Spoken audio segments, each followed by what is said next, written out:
Le 11 del mattino al Turazzi è suonata la campanella. Tutto è accaduto in un attimo, poco dopo la ricreazione. Gli studenti si sono avvicinati alle macchinette del caffè. Ad un tratto si sono sentite delle urla. Tra due giovani è scoppiata una lite violenta. Motivi futili, sembra da una prima ricostruzione, forse per qualche spicciolo di resto. Sta di fatto che un sedicenne nato a Treviso ma di origini kosovare ha estratto dalla tasca un taglierino ed ha colpito con 3 fendenti all'addome uno studente di 17 anni trevigiano.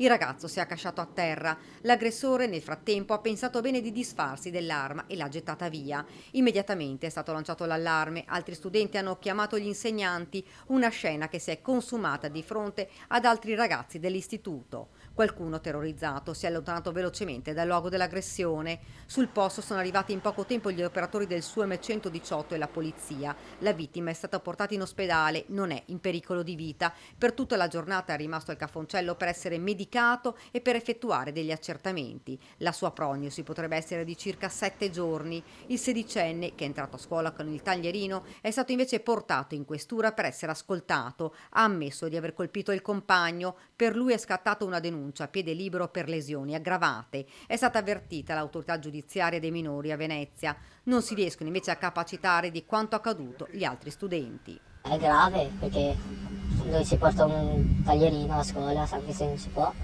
E mi dispiace per lui e anche per la sua famiglia, perché adesso